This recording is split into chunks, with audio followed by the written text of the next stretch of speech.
macro thinker, a micro thinker, extroverts, introverts, someone who is really good at connecting with people one-on-one, someone who is a social butterfly, who's good at holding the attention of groups. And if you look at the groups that I hang out with, I'm the macro thinker and the person that makes deep connection with people one-on-one. Liam is very extroverted, he's very good at dealing with group dynamics, and he's also a deal maker, somebody who finds out what somebody's good at and immediately brings them into the fold and gets something happening with them. He's also the guy that as soon as an idea appears, he takes action on it, whereas I'm actually more of a cautious thinker and I'll plan and plot things for too long. So he and I work really well as a team together. If an idea appears, Liam's like, let's do it immediately. And I go, hang on a minute, buddy, let's think about it. And then we think about it a little bit and then we do it immediately. Tony Solo is, who's one of our coaches, is an absolute workhorse, incredibly disciplined person who once he gets something in his mind moves meticulously and moves in a linear way.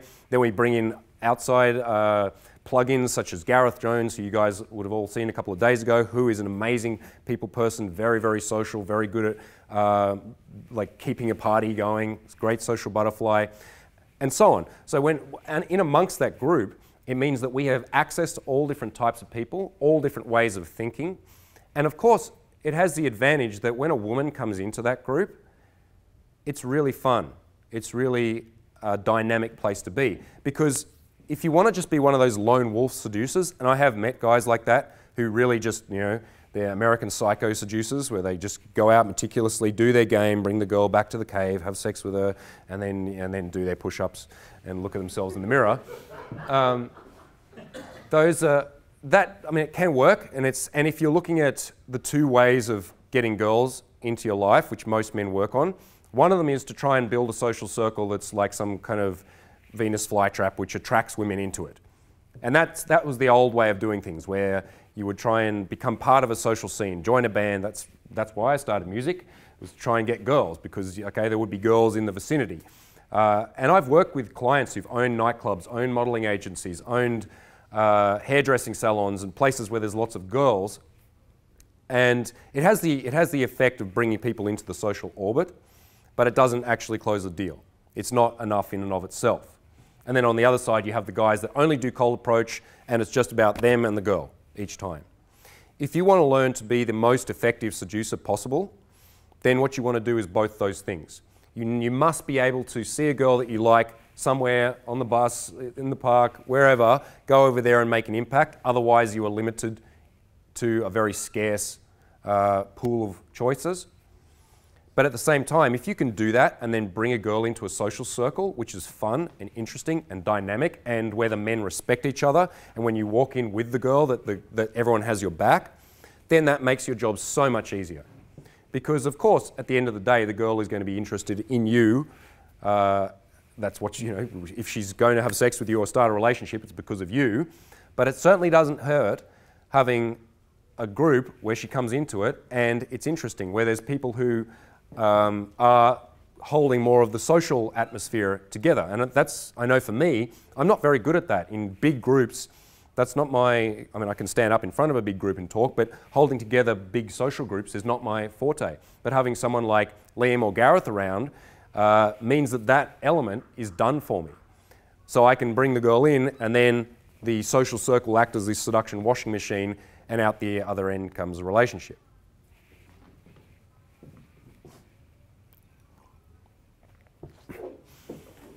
So whether you're in a situation where you are living a fairly standard life, where you're working in a job in one city and you want to stay there, I mean, that is totally a fine option, or whether you are someone who's thinking, okay, how can I take advantage of the planet? How can I start to maneuver and leverage my resources? Which is, I think, the best time and place to be able to do that is now on this planet. This is the only time where travel is so incredibly cheap, where through the power of the internet you can create dynamic networks around the world before you've even moved to a place. When I moved my business from Melbourne, Australia to Eastern Europe, the decision, although it seemed like a big risky one in the sense I was moving to a country where I didn't understand the culture, didn't speak the language, had very limited resources arriving, it was actually a very smart decision, because the cost of living there is a third of what it is in Australia. I could afford to live double the lifestyle and still have more capital to invest in my business. It was central to the rest of the world, whereas Australia's at the fucking bottom of it, well, 24 hours away from anywhere. Even though it's a strong economy, it did not have the opportunities that moving to Europe allowed me. So whether or not you want to take advantage of this amazing globalized world, or you want to be in a position where you're making your own city work for you, then it is important to take a stock take of your social world and recognize that doing it alone is actually the hardest way. Of course, at the end of the day, you need to have personal vision, you need to have your own plan, and you need to be able to let people just go if they're not going to come with you and join. But building an X-Men crew that is going to support you in your seduction, in your business, in your lifestyle goals is absolutely vital to do. And it can be done very, very fast if you target the people. And sometimes it's not even about going into a super cool group. It's looking around and going, all right, I need to find one other guy who wants to go and pick up girls. One other that I like, that I enjoy spending time with. I want to find 2 other people that want to build a social night, all right? That want to put on a picnic and bring some girls to it. That want to put on events or start a small business, or whatever it is that you're deciding to do, and then use the seductive economy to supercharge that. Ask, offer, trade, collaborate. Make sure that if you're in debt to somebody that you pay them back. Make sure that if you offer something, that you ask them for something in return. And you'll just see that, you'll see very quickly where people's boundaries are. You'll recognize very quickly that, okay, I gave a little to this person, I asked them for something, they kind of fucked me over on the deal. All right, I'll distance that person. Doesn't mean I need to cut them out of my life necessarily, but okay, that is not the person that's going to roll with me. Or I've asked a favor of someone who is higher in the social strata or has got access to a world that I want to be part of, and I've gone in there and audaciously asked for something. Make sure I make it worth their while, and in this way these bonds of trust will start to be created. Because at the end of the day, sitting on the beach with the laptop, with your amazing muscles and your perfect health, but doing it alone with no chicks and no friends sucks. So that's all I have time for. I'm going to open it up for questions. Thank you. All right, James Marshall. Who has got questions?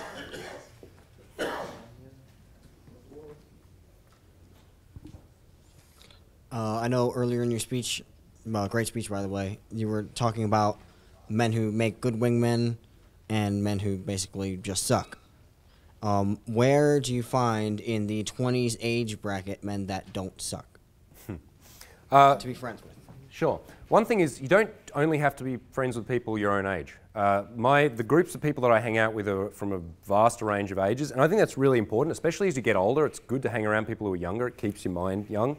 And like when I first started rolling with Seduction, what I did was I went out and just tried to meet dudes, and I did that initially through online forums, so Seduction forums, lairs, and there's a lot of strange people in those places for sure, but I met some guy that we sort of had a link with, and then we went out and rolled together, and then I met some other dude who was out, and I saw him gaming, and I went over and talked to him, and then started, a friendship that way. So basically it took me, because I remember I was 26 at the time, and I had 6 friends in the city that I was in, and they all had girlfriends, and I wanted to go out and meet girls, and I wanted to have a crew to do that with.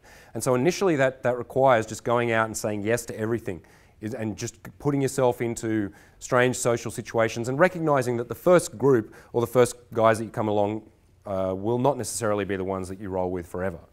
Right? So for me, it was a matter of gradually upgrading until I met guys like James and the early guys that I started the business with, and then went, okay, these are guys that really know what they're doing. We connect as people, and so let's do this.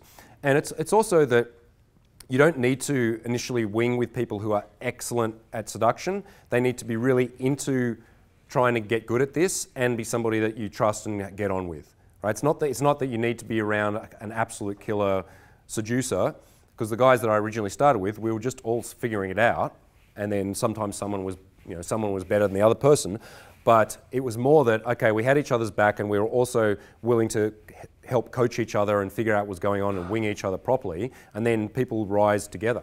So, yeah, I mean, you can certainly do it. There's plenty of online forums these days. Back then there was a few. Dozens of places that you can figure this out. What city do you live in?